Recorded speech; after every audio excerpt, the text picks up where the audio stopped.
আমার নাম আব্দুল্লাহ আল পলাশ। পলাশ হচ্ছে ডাক নাম, রাইট? জি জি। আচ্ছা, ঠিক আছে। বয়স কত এখন?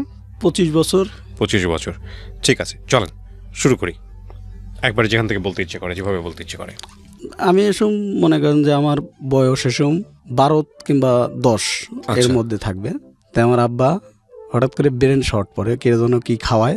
আপনি কি আপনার জন্মের পর থেকে বাবাকে এরকমই দেখছেন, নাকি তার আগে ভালো দেখেছেন? না, আমি 7-8 বছর পর্যন্ত ভালো দেখছি। আচ্ছা, তার মানে আপনি যে সময় গল্প বলছেন ওই সময়টাতে আপনার বাবা মানসিকভাবে ভারসাম্যহীন, জি, তাই তো? আচ্ছা, ওকে। হ্যাঁ। আপনি পরিবারের বড় ছেলে? হ্যাঁ হ্যাঁ, আমি আমার পরিবারে বড় ছেলে। কয় ভাই বোন ছিলেন আপনারা? আমরা 2 ভাই। 2 ভাই। হ্যাঁ। সংসার চলতো কিভাবে তাহলে? সংসার মানে আমার দাদার ইসিতে সাপোর্টে। সাপোর্ট। জি, বলেন তারপর।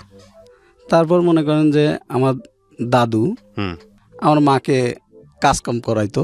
হুম তা আমার আব্বা তো মনে করেন যে এই নর্মাল। হুম আমার দাদু এই কাজকাম করাইতো। আমার এক কাকু ছিল, হুম ঠিক আছে। আমার কাকুরা আগে বলি, আমার কাকুরা আবার মানে 4 ভাই, আমার আব্বাক সহ 5টা। আচ্ছা তো সবাই যার যার মতো। তা আমার ওই কাকুটাই আর কি মানে আমার দাদুর সাথে থাকতো। আচ্ছা। আব্বা আপনার আমার দাদুর সাথেই। হুম তাই আমার ওই কাকু মনে করেন যে আমাদেরকে দেখতে পারতো না। এক চাষে দেখতে পারতো না? সবাই একটু মানে কমজোরি, কিন্তু হ্যাঁ আমাকে সহ্যই করতো না। আচ্ছা। আমার 2টা ভাইকে সহ্যই করতো না সে, আমার মাকেও না, ঠিক আছে। আমার মাকেও মারধর করছে, আমরা দেখছি ছোটবেলায়। আমরা তখন আর কিছু করতে পারিনি, যে না চাচা হয়ে গায়ে হাত তুলতো মায়ের? হ্যাঁ। আচ্ছা, ওকে। তারপর? চাচা হয়ে গায়ে হাত তুলতো, তাই আমরা দেখতাম, কিছু বলতে পারতাম না, কিছু করতে পারতাম না, হুম ঠিক আছে। আমার দাদাকে বললে পারে, গ্রামের লোকে বললে পারে, আমার বয়স এসব 10-12 বছর, হুম ঠিক আছে। তা আমরা তোর উপর যাইতেও পারি না, রাইট। ঠিক আছে। তাই আমার আম্মুর হাতের গায়ে হাত তুলতো আমার আম্মুর। তাই আমার আব্বা কিছু বলতো না। আমার আব্বা যে মানসিকভাবে ভারসাম্য, সো বুঝতেও না বিষয়টা আর কি। না না, হ্যাঁ। ওই খবরটা মনে করেন আমার নানির বাড়িতে যায়। আমার নানি সেম জীবিত ছিল। আচ্ছা। নানির বাড়িতে যাওয়ার পরে আমার নানি এসম আমার মাকে নিয়ে আসে, যে আচ্ছা না আমি আর ওই বাড়িতে রাখবো না। আচ্ছা। যেহেতু সে মারামারি করে এগুলো গায়ে ঠিক হাত তোলে, না। হ্যাঁ, গায়ে হাত স্বাভাবিক। তোলে, হুম ঠিক আছে।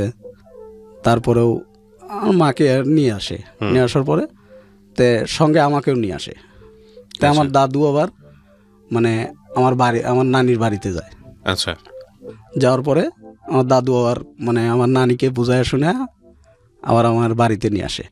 তে আমি এসব লেখাপড়া ক্লাস 4-এ পড়ি এরকমই।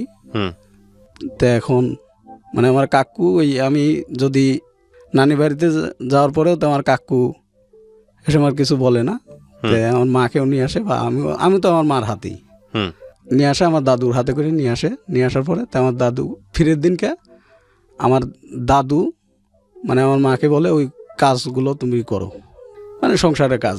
না আচ্ছা ঠিক আছে, আমার মা নীরবে খাচ্ছে দাচ্ছে, হ্যাঁ কাজ করবে না, কাজ করতেছে। হ্যাঁ কাজ করতে করতে তাই আমি আবার স্কুলে যাব, ঠিক আছে। তাই আমার দাদু বলতেছে তুমি স্কুলে যাও। তাই আমি স্কুলে গেছি। স্কুল থেকে আসার পরে তাই আমার সেদিনকে মানে পরীক্ষার ফিস নেয় সরকার থেকে, পরীক্ষার ফিস দেওয়া লাগবে। তো আমার তো বাপ এরকম না, তাই আমার বাপেরটা না চাই, আমার দাদুরটা চাইছি বাজারে যায়। হুম সে সময় আমার কাকু উপস্থিত ছিল। আচ্ছা। তে বাজারে যায়, আমি বলতেছি দাদা বলো আমার বাড়িতে না, আমার কয়টা টাকা লাগবে, আমার স্কুলে ফিস দিতে হবে। পরীক্ষার ফি? হ্যাঁ।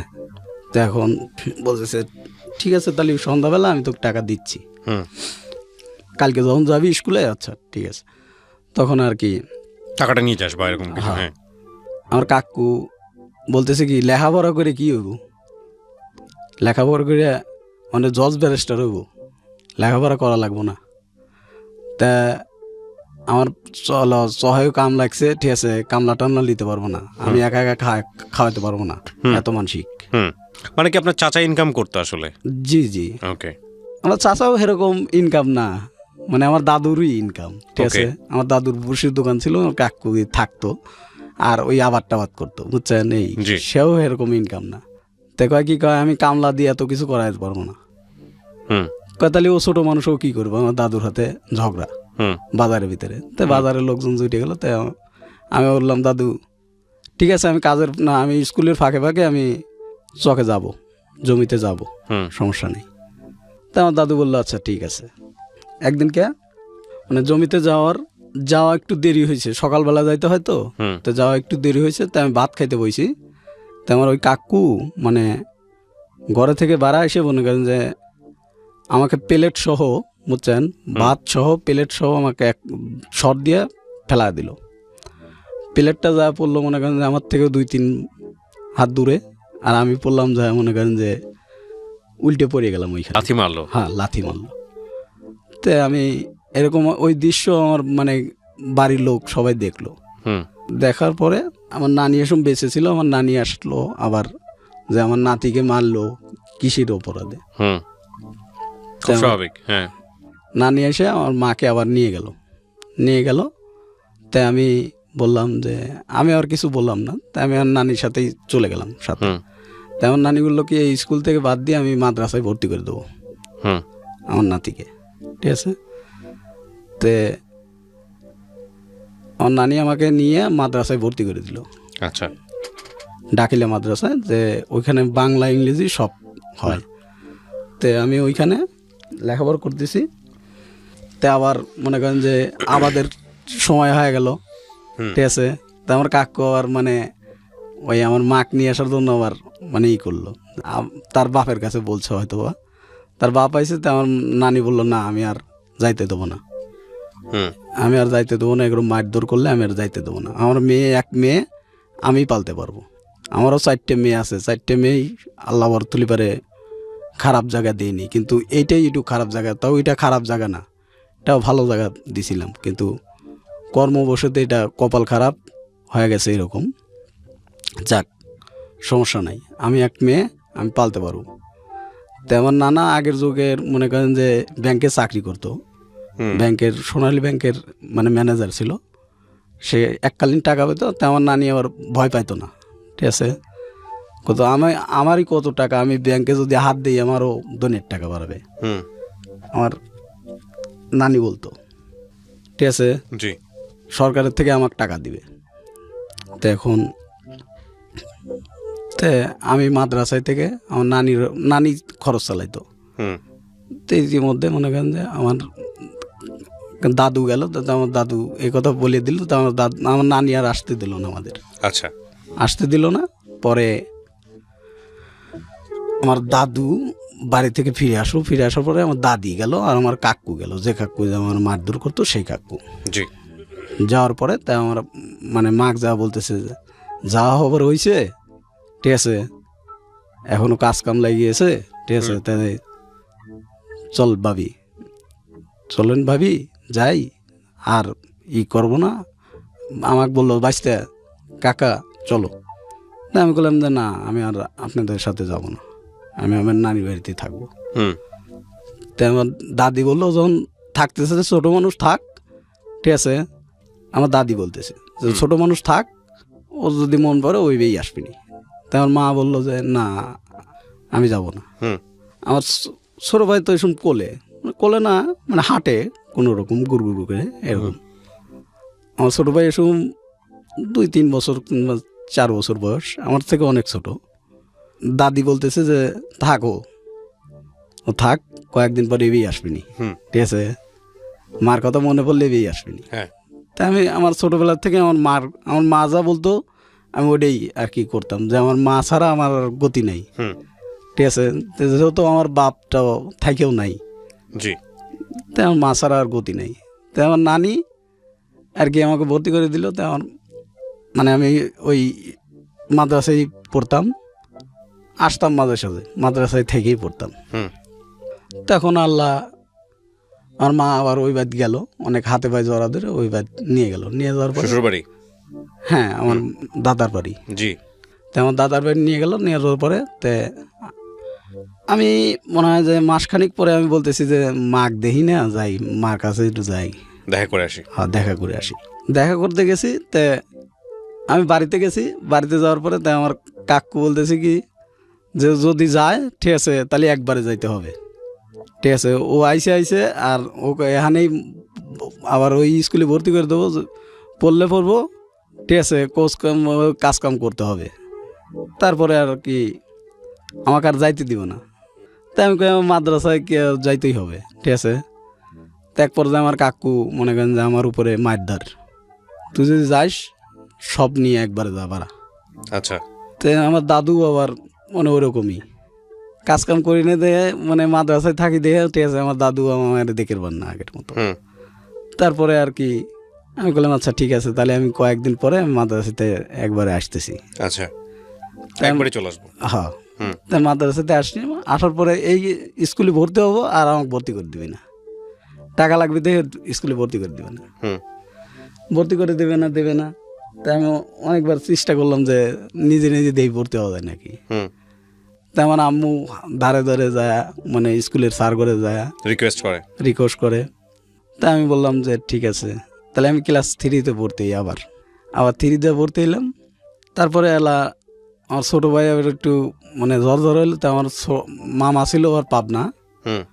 তো আমার মামা আমার বললো কি যে এক ভাই এখানে থাক, আর আমি ওই সোডাক নিয়ে, ঠিক আছে, পাবনা নিয়ে যাবো, হাফেজের লেখাপড়া করাবো। আচ্ছা। কোথাও ওদের কোনো খরচ লাগবে না। তো আমার ছোটো মামা বাড়িতে এসে, ঠিক আছে, মাইজেনটা ছোটটার আর কি বড়োটা, হুম। বাড়িতে এসে আমার ছোটো ভাইকে নিয়ে গেল। তো এই সময় আমার ছোটো ভাই মনে করেন যে 5-6 বছর বয়স এরকমই হবে, আমার বয়স 12-13। তারপরে আমি কাজকাম পরে বাড়িতেই কাজকাম করি টুকটাক, ঠিক আছে। ভর্তি যখন হইতে পারি না, তারপরে ভর্তি হইলাম। ভর্তি হওয়ার পরে মনে করেন যে স্কুলে যাই না উচ্চায়ন এরকম করে। আচ্ছা। স্কুলে যাই না, যাইতে দেয় না, ঠিক আছে, ওটা করা লাগবো। হুম। ঠিক আছে, সব চাচাইটা বলতেছে, হ্যাঁ। চাচাই করে এরকম। হ্যাঁ। তা আমি এক পর্যায়ে বললাম তাহলে তো আমার লেখাপড়া হবে না, এরকমভাবে তো থাকলে পরে তো আমার লেখাপড়া হবে না। হুম। খুব সব। তাই আমার দাদুকে এক পর্যায়ে আমি বলি যে আপনারা কি চাচ্ছেন, আমার ক্ষতি চাচ্ছেন নাকি আমার আব্বা এরকম হয়েছে দেখে মনে করেন যে আমাদেরকে এরকম করতেছেন, কোনটা? এখন তো আমি কিছু হলে বুঝি। তাই আমি বলতেছি যে এরকম করতেছেন, আমার মাকেও মারধর করতেছেন, এটা তো ঠিক না। একদিন আমরা বড় হব না, আর আপনারাও বুড়ো হবেন না, খুব স্বাভাবিক। তখন কিন্তু এই প্রতিশোধগুলো না তো এখন কিন্তু মনে থাকবে। যা পারিস করিস, ঠিক আছে। আমার কাকু বলতেছে দেয়া যাবি, আমার চাউল পেয়েও মানুষ হচ্ছে, ঠিক আছে। তো আমার কাকু এর ধরনের কথাবার্তা বলে, তার ছেলেকে কিছুই বলে না, ঠিক আছে। এখানে যা করার শুধুমাত্র আমার ফুফুতো ভাই আমার বাড়িতে থাকতো, আমার আপন ফুফুতো ভাই বড়। তো সে ফুফুতো ভাই মনে করেন যে এলা আমাকে মানে করতো খুব, মানে একসাথে থাকতাম, ঠিক আছে। আমার বড় তো আর কি বন্ধুর মতো চলতাম, বুঝছেন। জি। করে তো বড় ভাই বলতাম, আমার নাম ধরেও ডাকতাম, ঠিক আছে। আমার ভাই আমাকে বলতেছে যে তোদের তো কোনোদিনও দেখতে পারে না বা ইও করবে না, ঠিক আছে। আগে বলি আমাদের মানে ঘর ছিল না, আমার দাদু কিন্তু আমাদের ঘর টর কিছুই দিয়ে যায় নাই।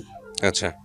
বাড়িতে আমার মা একটা 2খান টিনের পর মনে করেন যে সবার ঘর মনে করেন যে বাড়ি করা, বুঝছেন, ঘর করা, 4 ছেলে 2 ছেলে এরকম ঘর করা। আমাদের ঘরটাই মনে করেন যে একদম নিম পজিশনে ভাঙা। আচ্ছা। এমনকি তালার বেড়া দেওয়া 4 মুড়ো, ঠিক আছে, 2খান টিন কিংবা 4খান টিন এরকম হবে। তো এরকম পজিশনে আমার মা খালি একখান চৌকি বিছিয়ে থাকতো, বুঝছেন। আমার আব্বা ওই বাইরে টইরে থাকতো, ঠিক আছে। আমার ফুফুতো হয়ে আবার মানে কি করলো যে আমার মা মানে এরকম শীত থাকে, ঝড় বৃষ্টি, ঠিক আছে। তো আমার দাদু কয়া, ঠিক আছে, বললো যে ওই বাজারে একটা ঘর বিক্রি হচ্ছে। তো আমার ফুফুতো ভাই জানতো যে এই ঘরটা বিক্রি হবি। তো আমার দাদু বললো যে এই ঘরটা কম দামে কিনে নিয়ে ঘরটা যায় বাইত উঠোই গে, বাইত উঠো গা, ঠিক আছে। ওই যে জায়গার পরই আছে, ওই জায়গার পরই মানে ঘর উঠো দিকে মামানি কৃষির জায়গার তো থাকে। তো আমার ফুফুতো ভাই এটুকু কাজ করলো, করার পরে ঘরটা মানে কিনে নিয়ে এসে নিজেই হাতে করে নিয়ে মিস্ত্রি নিয়ে এসে মনে করেন যে তোর তো লেখাপড়া হবেন না, এরকমভাবে তুই কিছু করতে পারবি না, ঠিক আছে। তুই এক কাম কর, লেখাপড়া যখন হবেই না, এখন তুই কোন ক্লাসে? আমি বললাম যে কেবল আমি 4-5-এ, ঠিক আছে, 5-এ পড়ি, এখনও তো পরীক্ষার অনেক মানে 2-3 মাস আছে। তো পরীক্ষা না দিয়ে আবার কেমনে যাই, ঠিক আছে। আমার এক গ্রামের আত্মীয় আছে, ঠিক আছে, তোকে নাম্বার দিচ্ছি, তুই ঢাকা যা।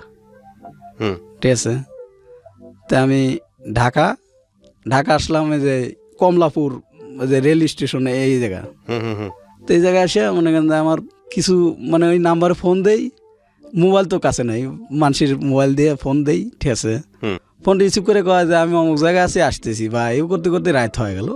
তা আমি মানে গ্রামের তো না, ঠিক আছে, হুম তাই আমি ওই রাস্তায় মনে করেন যে ব্যাগ কাঁধে করে নিয়ে, ঠিক আছে, রাস্তায় হারা রাত ঘোরাফেরা যায় না, তে কাম কি আছে, হুম আমি স্টেশনেই আর কি ব্যাগটা থুইয়ে, ঠিক আছে, এখান চাদর বিছাইয়া, ঠিক আছে, হুইলাম ব্যাগ মাথায় দিয়ে, আচ্ছা শুয়ে সকালবেলা হলো। তে সবাই মনে করতো পাগল বা ইটি, ঠিক আছে। ওইটা কি বয়স তখন, মানে আপনি তখন কোন ক্লাসে পড়েন? আমি এসম ক্লাস 5-এ, আমার বয়স এসম 14 কিংবা 15 বছর এইরকম। জি তারপরে মনে করেন যে এলা আমি বললাম যে এরকমভাবে তো আর কেউ নাই, তাই আমি চা খাইতেছি, টাকা আছে বেশ কয়টা, 1000 খানিক টাকা আছে, আমার ফুতো ভাই টাকা দিয়ে দিছিল আমার। হুম তাই আমার ফুতো ভাই বলতেছি ফোন দিয়ে, ভাই এই ঘটনা কেউ তো ও আসবেন না, ওর আল্লাহ সিটার, তুই সাভার যা। ঠিক আছে, হুম তাই আমি ওইখান থেকে আবার সাভার আসলাম। সাভার আর একটা নাম্বার দিল, তো ওই নাম্বারে যোগাযোগ করলাম, তো ওইখানে সাভারে আসলাম, হুম সাভার হেমাদপুরে আসলাম। আসার পরে তা আমি ওইখানে 1 মাসের মতো ওর মানে ওই ক্লিনিক বা ওরই আত্মীয় স্বজনের ভিতরে আমি থাকলাম। হুম তো আমার প্রথমে বললো কি যে ও যদি মানে যতদিন থাকবে, ঠিক আছে, যত যা খরচ হয় সব আমি দেবো। ওকে ঠিক আছে, আমার প্রথমে বললো। তো ও আর আমাকে কিছু কইতো না, খালি আমি চাকরি খুঁজতাম। করতে করতে এক পর্যায়ে আমার ডেকোতে, বয়স কত তখন আপনার? আমার বয়স 15। 15। ওকে। হ্যাঁ, লেখাপড়া কোন ক্লাস পর্যন্ত হয়েছে? ক্লাস 5। তারপর আর পড়তে পারেন নাই? না না, হুম তারপর? তারপরে আর কি আমি ঢাকাতে যে মানে হ্যাঁ সেটাই বলতেছিলেন, হ্যাঁ আপনি তারপর কি হলো? ফুফাতো ভাই বলে দিল এটা? প্রথমে বলার পরে তা আমি আসলাম যে যাই হোক, তাহলে আমি যাই দেখি, চাকরির খোঁজ করি। সকালবেলা চাকরির খোঁজ করতেছি, তে হলো না, সারা দিন ঘুরলাম, হলো না চাকরি। এবার করতে করতে 7-8 দিন চলে গেল। হুম 7-8 দিন চলে গেল, তো ওরা থাকতাম, বড় নেই খাইতাম, বুঝছেন। হুম তে 7-8 দিন গেল, তে আমি একদিন চা খাইতেছি, তে একজনের সাথে পরিচয় হইলাম। তো বলতেছে অমুক জায়গায় লোক লিব, ঠিক আছে, আমিও ঢুকবো, ঠিক আছে, আমিও তো চাকরি চাকরি দিয়ে বসে, ঠিক আছে, তাহলে তোমাকে আমি ডাক দিয়ে হাতে করে নিয়ে যাবো না। ওকে তো ওনার হাতে আমি এবার সকালবেলা মানে ভোরে হুম নাস্তা না খাই এগুলাম যে যাই আগে চাকরির খোঁজে যাই, এরকমভাবে বসে থাকা যায় না, আমার সংসার আছে। ঠিক আছে, তেও করে তে আমি গেলাম, আমার এক ফ্যাক্টরিতে চাকরি হলো, হুম গার্মেন্টস চাকরি ঢুকলেন আপনি? গার্মেন্টসের মতোই আর কি। আচ্ছা, তে কি কাজ ছিল আপনার? স্কিন প্রিন্টের কাজ। ওই তো গার্মেন্টসই আর কি। হ্যাঁ তারপর? তো ওইখানে মনে করেন যে কাজ মানে 1 দিন 2 দিন কাজ করার পরে তা আমাকে বললো যে ঠিক আছে, তাহলে থাক, বুঝবে কাজ কাম। হুম তা আমার বেতন ধরলো 5,000 টাকা। হুম শুন তো বেতন কম ছিল, 5,000 টাকা, মনে করেন যে ওই বেতনেই চাকরি করতাম। হুম মানে এখানে 2,000 টাকা 3,000 টাকা খরচ করে, ঠিক আছে, আর বাড়িতে সব টাকা পাঠিয়ে দিতাম আমার মার দ্বারে। আচ্ছা এইখানে মনে করেন যে 2-3 মাস যা খাইছি 1 মাসের মতো, ঠিক আছে, এদেরও বিল হয়ে গেল মনে করেন যে 2-3 হাজার টাকা। তো আমার ফুতো ভাই বললো যে টাকাটা দিয়ে দিস, হুম ঠিক আছে। তো বললাম আচ্ছা ঠিক আছে, তো আমি পরের মাসে বেতন তুলে এই টাকাটা দিয়ে দেবো না। ওকে তো এর মধ্যে আমার মা বাড়িতে থাকতো, আমি মাঝে মধ্যে টাকা পাঠাতাম, আমার দাদু আবার ওই টাকা দিয়ে হয় না, দিয়ে আমার দাদু কয় কি কয় যাচ্ছে, আমার কাকু আবার কয় কি কয় যে ছেলে আসিল, ছেলে মানে খেদায়া দিল, ঠিক আছে, হুম এখন ওই খাইবে দিবি কিনা, ঠিক আছে, এদের কাজ কাম নাই, এরা মানে বিক্রি করে খাই গিয়ে মাকে ঘাড় ধরে বাইর করে দেবো। তাই আমার ফুতো ভাই বললো কি পলাশ যে তুই একটু বাড়িতে আয়।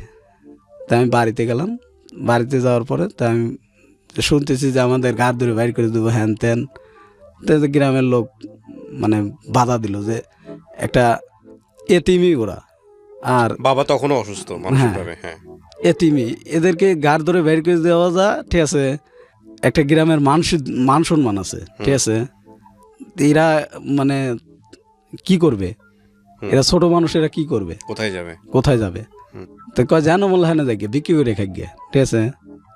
আমার কাকু ওর এই ধরনের কথাবার্তা বলতো। তা আমি এক পর্যায়ে, ঠিক আছে, এসব তো আমি বড়ই 15 বছর যেহেতু বুঝি, তা আমি বললাম আমার আব্বার সহায় সম্পত্তি যা পাবো, আমার বাড়ি পাবো না, ওগুলো আমি এখন নেব। কয় তোর দাদা মরে গেলে এসে নিয়ে যাস, তারপরে আমাদের থাকতে দেবে না। আচ্ছা, তাই আমার দাদু কয় কি কয় না রয়েছে থাক, আর ওদেরকে ব্যাটি দেবো, ঠিক আছে। তাই আমাদেরকে ব্যাটি দিল, ব্যাটি দেওয়ার পরে কিছু দিল না। তাই আমার মা বললো যে টানতে পারবি? তো বললাম যে দেখি, আল্লাহ পাক তো একদিন না একদিন হবেই, টানতে পারবোই ইনশাল্লাহ, আল্লাহ ভরসা। তাই আমি পর্যায়ে ঢাকা চলে আসলাম। তো আমার ফুতো ভাই মাঝে মধ্যে এবার হেল্প করতাম, আমার ফুতো ভাইয়ের নাম্বারে আমি টাকা পাঠাতাম। তো আমার ফুতো ভাই চাল ডাল যা কিনে দেওয়ার আমার ফুতো ভাই কিনে দিত। আমার ছোটো ভাই তো পাব নাই, চাল ডাল যা কিনে দেওয়ার আমার ফুতো ভাই কিনে দিত। কিনে দেওয়ার পর আমার মা এরকম, আমি 1 মাসে দিতাম, আর 1 মাসে দিতে পারতাম না, এরকম করতে করতে মানে ফ্যাক্টরিতে একটা গ্যালদাম লেগে গেল। গ্যালদাম লাগার পরে আমার বেতন বাড়াইনের বা সরকারি থেকে বেতন বাড়াইলো 8,300 টাকা করা হলো। তাই আমি ওই সঙ্গে মানে করেন যে ওই ফ্যাক্টরিতেই বললাম যে তাহলে তো আমার বেতনও বাড়বি, বৃদ্ধি বেতন পাবো আমি। এবার করে মনে করেন যে এরকম পর্যায়ে আর কি বেতন বাড়লো। বেতন বাড়ার পরে তাই আমি ওই আমার মার কথা অনুযায়ী, ঠিক আছে, একটা মেয়ের সাথে আমার আর কি সম্পর্ক ছিল। আচ্ছা, সম্পর্ক ছিল। তো ওই মেয়ের সম্পর্ক ছিল। তো আমার মা বলতেছে যে হচ্ছে দেখাও, দেখালাম। তো ওই মেয়ে বলতেছে না, আমি এসব গ্রামে বিয়ে বসবো না, ঠিক আছে। আচ্ছা, একই জায়গায় কাজ করতেন? হ্যাঁ। তো আর একটা মেয়ে, ও মেয়েটাও মনে করেন যে গরিবই, আমাদের বাড়ির কাছের বা আমাদের 1 থানা পরে, বুঝছেন, তাদের বাড়ি। তো ওই মেয়েটা চাকরির খোঁজে আসছে। তো আমি আমার সাথে আবার ওই আমার যে ম্যানেজার ছিল, ম্যানেজারের বাড়ি ওই মানে আমাদের ওই ডিস্ট্রিক্টেই, বুঝছেন। তো ম্যানেজার দেশি করতো। তো আমি ওই মেয়েটাকে বললাম যে ঠিক আছে, তো আমার ম্যানেজারে বললে ঠিক আছে, আমি চাকরি আপনি করেই বলতাম এরকম। কারণ দেখি আমি ম্যানেজারে বলে আপনি একটা চাকরি ব্যবস্থা করে দেবো না, যান।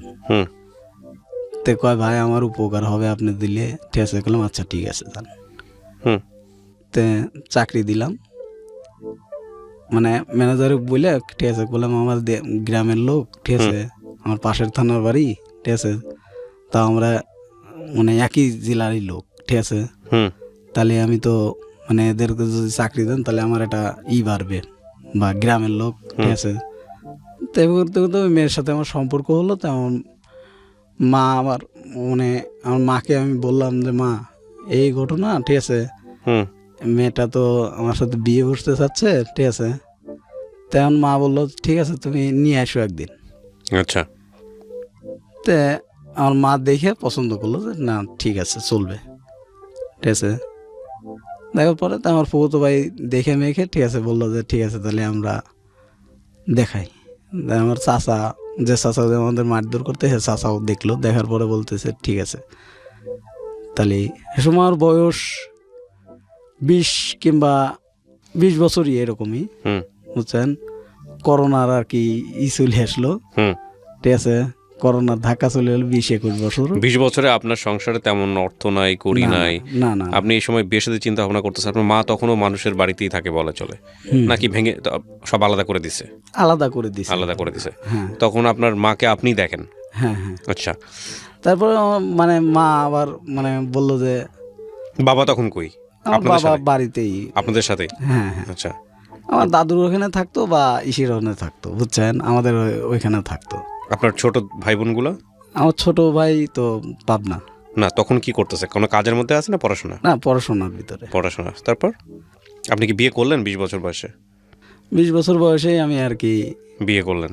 হ্যাঁ, বিয়ে করলাম। তো বিয়ে দিল আপনার সঙ্গে, মানে মেয়ের পরিবার দেখলো? মেয়ের পরিবার তো নাই, মেয়ের পরিবার মানে ওরকম টাইপের না। আচ্ছা, ঠিক আছে। তারপর? তো মেয়ের পরিবার বলতে কি একটা মা ছিল, ঠিক আছে, এই তাছাড়া আর কিছু আচ্ছা, ছিল না। বিয়ে দিল আপনার সাথে, হ্যাঁ আলহামদুলিল্লাহ। তারপর বিয়ের পরে তা আমি আমার মা ওই সিদ্ধান্ত করে, ঠিক আছে, বিয়ে করালো মানে আমি বিয়ে করলাম। বিয়ে করার পরে মেয়েটা আমার সাথে 1 বছর আর কি ভালো। ইতিমধ্যে আমার মা বলতেছে যে হচ্ছে তোর বউকে বাদ পাঠা, আমি তো অসুস্থ, জ্বর, আমি তো রান্না বান্না করে পারি না, তোর বউকে বাদ পাঠা। হুম, তা আমার বউ বললো যে ঠিক আছে, তাহলে আমার যেহেতু অসুস্থ বাদ যাই আমি। ওকে। এইখানে মানে আমি জানতাম না, মানে আমার বন্ধুর থেকে কথা শোনা যে এইখানে আর একটা ছেলের সাথে ওর মানে কথাবার্তা চলতো, ঠিক আছে, মোবাইলে। হুম, তা আমি অতটা করিনি, আমি কইছি না, করতে পারে হয়তো বা ভাইবেরা দ্বারা হতেই পারে, স্বাভাবিক।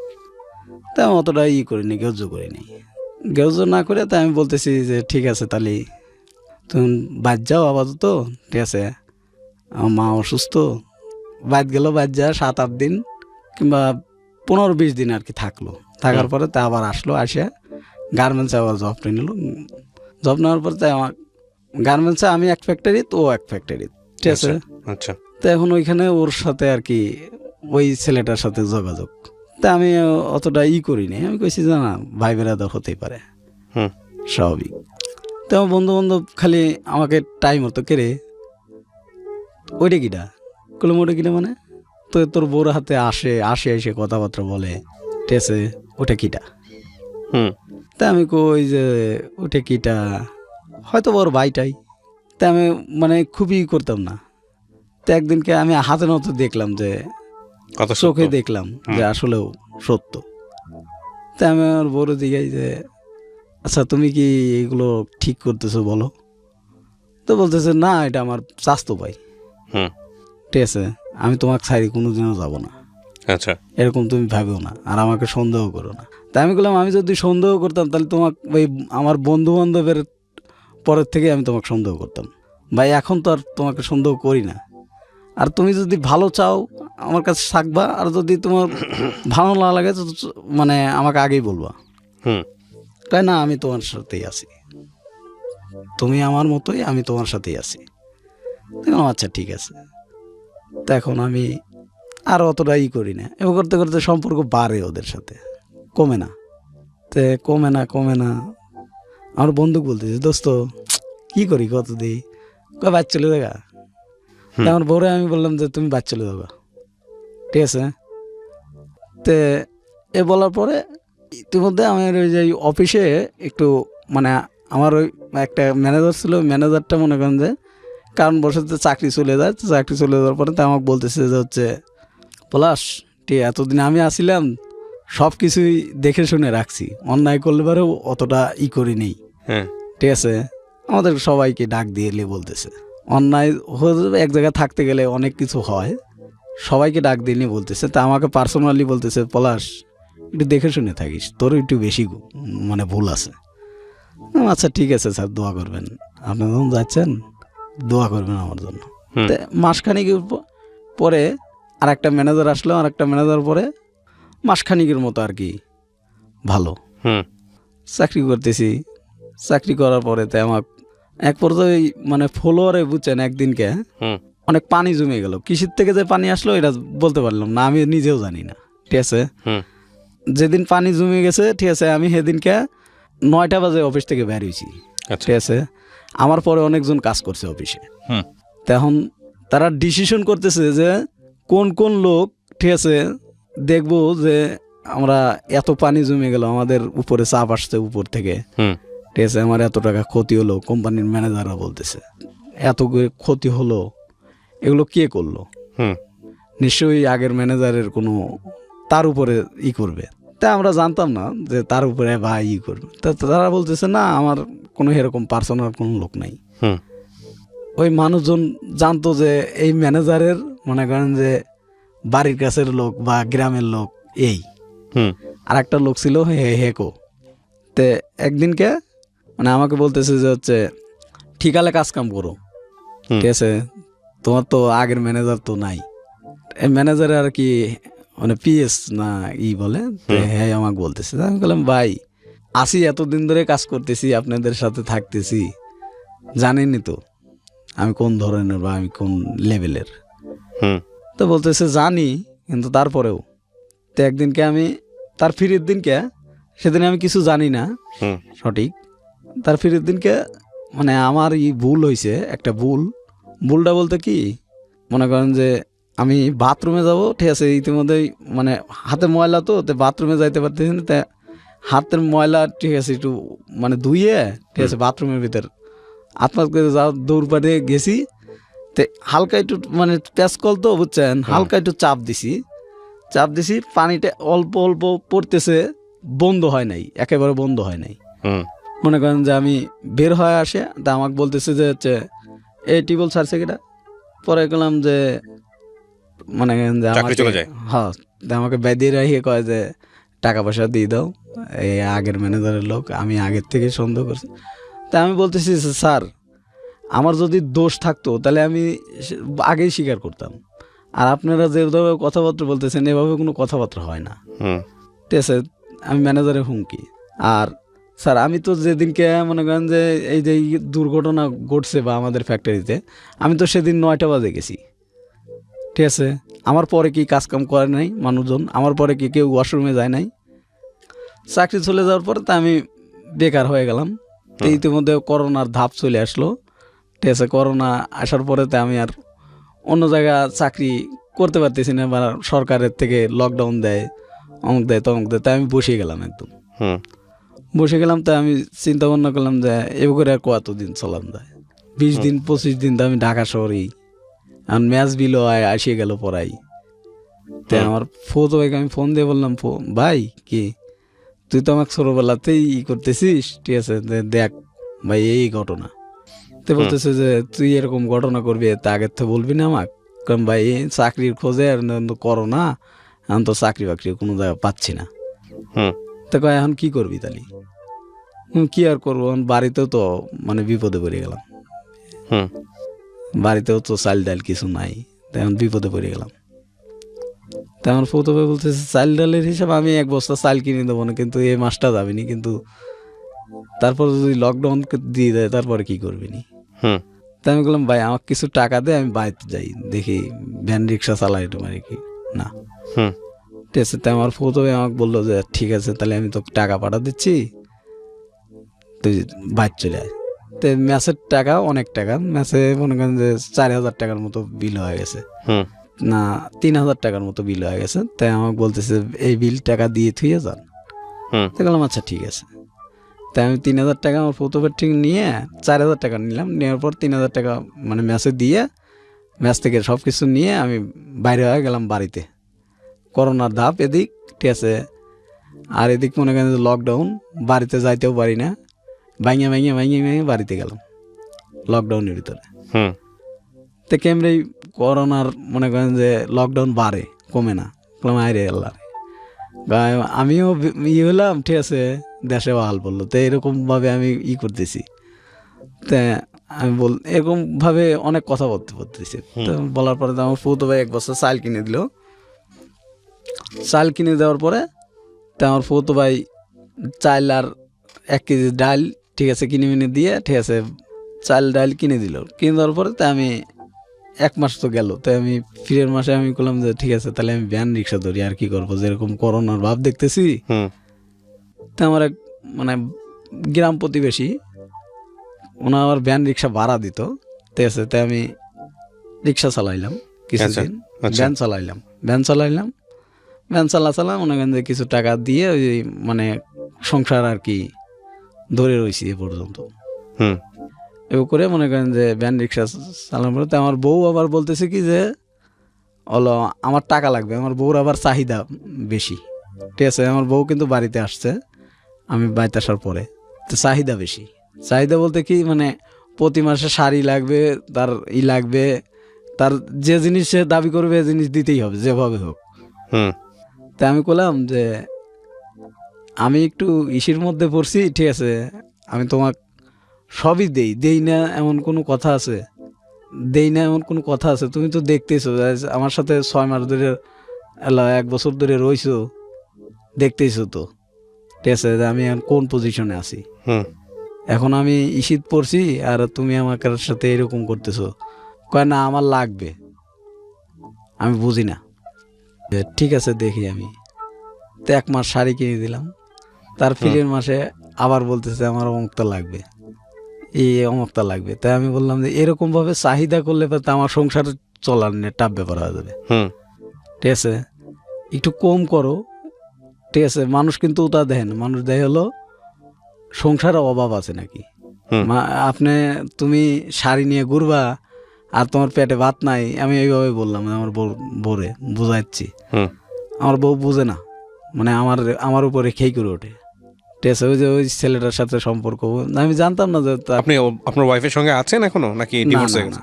না, তারপরে মানে আমার হাতে রাগারি করে বাড়িতে চলে গেল। বাড়ি যাওয়ার পরে আর আসে না। তা আমি এক পর্যায়ে বললাম যে যাই দিয়ে আমার বউটা নিয়ে আসি, আমার বউরে নিয়ে আসি। নিয়ে আসতে গেলাম, তো আমার মনে করেন যে তার স্বাস্থ্য বাইরে কয় কি কয় ভাত কাপড় দিতে পারিস না, বিয়ে করছোস কে, হ্যান তেন নানান কথাবার্তা বলতেছে। বললাম যে ভাত কাপড় দিতে পারি কি না পারি, ঠিক আছে, এটা আপনার বোন জানে, ঠিক আছে। আজ 1 বছর ধরে আমার হাতে রয়েছে, 1 বছর কোনো সমস্যা হলো না। এখন আমি একটু করোনার ধাপে নিয়ে আমি বাড়িতে আসছি, চাকরি বাকরি নাই হারায়া, এখন তাও আমি কোনো রকম ভ্যান রিক্সা চালাইলাম, মনে করেন যে আমার সংসারটা এরকম চালাচ্ছি, আর আপনারা আমার সাথে এরকম ব্যবহার করতেছেন। তো কয় কি কয় যে হচ্ছে যা আমার বোনকে আমি যাইতে দেবো না, ঠিক আছে। তাই আমি পর্যায়ে বাড়িতে চলে এলাম। তাই না, পরে আমার বউরে বলতেছে তুমি কি আর আসবেই না, কয় আমার মা যদি যাইতে দেয় দাও যাবো, বুঝছেন। তাই আমি বলতেছি যে তোমার মা তো আমার সাথে থাকবে না, তুমি থাকবে আমার সাথে, তোমার মা হলো আসবে বেড়াতে, ঠিক আছে। আর তুমি বলতেছো যে না আমার মা যাইতে দিবে। আপনি কি তাকে ডিভোর্স দিয়েছেন? না, ডিভোর্স দেন নাই? না, আমি এখনো ডিভোর্স দেইনি, আমি এখনো ডিভোর্স পেপারে সাইন ডিভোর্স দেন নাই, তার বিরুদ্ধে আপনি এই ধরনের কথাবার্তা কেন বলতেছেন পাবলিক প্লেসে এসে? মানে ডিভোর্স দেইনি, সে আমার মনে করেন যে ওই আমার ডিভোর্স পেপার পাঠিয়ে সাথে আপনি সংসার করবেন বা করা অবস্থায় আছেন, হ্যাঁ, সেই মানুষের সম্পর্কে একপাক্ষিকভাবে দুর্নাম করা তো উচিত না। না, দুর্নাম করতেছি না, মানে সে মানে আমাকে ডিভোর্স পেপার পাঠিয়ে দিছে। ও, সে আপনাকে ডিভোর্স দিছে? হ্যাঁ, আচ্ছা, সে আমাকে ডিভোর্স পেপার পাঠিয়ে দিছে। ঠিক আছে, এটা নিয়ে আমি কথাই বলতে চাই না। কি করেন আপনি এখন? আমি এখন ছোটখাটো একটা কোম্পানিতে আর কি জব করি। আপনার মার কি অবস্থা এখন? আমার মা ওই রকমই। আমার ছোট ভাই এখন বাড়িতে আসছে। আর আপনার বাবা? আমার বাবা ওই আগে পাবনাতে নিয়ে গেছিলাম, ঠিক আছে। পাবনাতে বেশ কয়েকদিন ছিল, থাকার পরে একটু ভালো হওয়ার পরে পাবনা থেকে রিলিজ করে দিল। রিলিজ করে দেওয়ার পরে তো এখন মনে করেন যে বাড়িতেই। আচ্ছা, আপনি গল্পটা কেন বললেন আজকে রেডিওতে? আপনার গল্পে তো আমি কিছুই পেলাম না। তারপর আপনার গল্পটা আমি শুনেছি অনেকক্ষণ ধরে। কেন বললেন? আপনার কি মানে আপনার নিজের তো একটা উদ্দেশ্য ছিল, যেই কারণে আমি রেডিওতে বলতে চাই। মানে কি কারণে? নিজস্ব উদ্যোগ কি আমার মতো ভুল যেন আর কেউ না করে। ভুলটা কোথায় বলেন তো? ভুলটার সমস্যা হলো মনে করেন যে আমি মানে অল্প বয়সে বিয়ে করা, ঠিক আছে। আচ্ছা, তারপর অল্প বয়সে বিয়ে করা, আর বিয়ের পরেও মনে করেন যে এরকম মানে মেয়েদেরকে মানে কীরকম ভাবে করতে হবে আমি এটা বুঝতে পারতাম না, বা সংসারটা কিভাবে করতে হয়। হ্যাঁ, তারপরেও আমি অনেক চেষ্টা করছি, ঠিক আছে। তা আমার দর্শকের কাছে আমার এইটুকু বলা যে আমার মতো ভুল যেন আর কেউ না করে। জীবনে যে হাতটি ধরি, ঠিক আছে, কেউ মনে করেন যে আপন ভাবে না, সবাই পর ভাবে, ঠিক আছে। এই জন্য আমার রেডিওতে আসা যে আমার মতো ভুল যেন আর কেউ না করে। আপনার জীবনের সবচেয়ে বড় ভুল ছোট বয়সে বিয়ে করা, সেটা তো আছেই। তার চেয়েও আমি মনে করি সবচেয়ে বড় ভুল হচ্ছে যে বাবা এবং মায়ের প্রতি আপনার যে দায়িত্ব পালন করার কথা ছিল, সেই দায়িত্বটা আপনি ঠিকমতো পালন করতে পারেন নাই। বড় ভাই হিসেবে আপনার উচিত ছিল, হ্যাঁ, সংসার তো অবশ্যই করবেন আপনি, কিন্তু তার আগে নিজের বাবাকে সুস্থ করা, তার আগে নিজের পরিবারের জন্য ব্যবস্থা করা। এবং আপনার তো একটা বোন আছে বোধহয়, না? জি জি। কয়টা বোন? একটা। বোনের কি বিয়ে শাদী হয়েছে? না না। এই বোনের বিয়ে শাদীর ব্যবস্থা করা, এই বোনকে লেখাপড়া শেখানো, ভাইকে, এই দায়িত্বগুলো আপনার পালন করাটা আগে উচিত ছিল। এবং বিষয়টা এমন না যে এটা একটা প্রেম ঘটিত বিয়ে। আপনার একটা মেয়েকে পছন্দ হয়েছে, আপনি তাকে দেখে আপনি তাকে চুজ করেছেন, আপনি বিয়ে করে ফেলেছেন। আপনার মাও বাধা দেয়নি? না না। কিন্তু এই আমার মনে হয় যে এখনও সময় চলে যায়নি, এখনও যথেষ্ট সময় আছে। আপনি চাইলে আপনার এই উপলব্ধি থেকে আপনি অনেক ভালো কাজ করতে পারেন, বিশেষ করে সংসারের জন্য। ঠিক আছে, কিন্তু নিজের পরিবারটা আগে ঠিক না করে বিয়ে সাথে যাওয়া কোনোভাবেই উচিত হয়নি, এটা আমি মনে করি। এই হচ্ছে বিষয়। আর আপনার বাবা যেসব প্রপার্টি পেয়েছিলেন আপনাদের পরিবার থেকে, সেসব প্রপার্টির কি অবস্থা, কি করেছেন এইসব প্রপার্টি? মানে বলতে তেমন কিছু নাই, ওই মানে বাড়ি বিক্রি টিক্রি করে দেন নাই তো? না, বাড়ি আছে আর মনে করেন যে একটা জায়গা আছে আলাদা, সে জায়গার খুব একটা দাম নাই। ওই জায়গাও মনে করেন যে আমার কাকুর নামে, আমার ছোট কাকুর নামে। ঠিক আছে, সমস্যা নেই, আপনি বিক্রি করেন নাই, এটা হচ্ছে বড় কথা। ওকে, প্রিয় দর্শক এবং শ্রোতা, আজকের এই গল্পে আসলে পুরোটুকু সময় যদি আপনি খুব মনোযোগ দিয়ে শোনেন, তাহলে খুব একটা আসলে আপস অ্যান্ড ডাউন বা কোনো কিছুই আসলে তেমন একটা নেই। তবে এটা ঠিক যে যদি আপনি নিতে চান তাহলে বলবো যে এরকম ঘটনা আমাদের গ্রামীণ সমাজে একেবারে নিম্নবিত্ত পরিবারের ক্ষেত্রে অনেক সময়ই ঘটে। যেই সন্তান বাবার এত খারাপ অবস্থা দেখলো, মায়ের এত খারাপ অবস্থা দেখলো, আমি মনে করি তাদের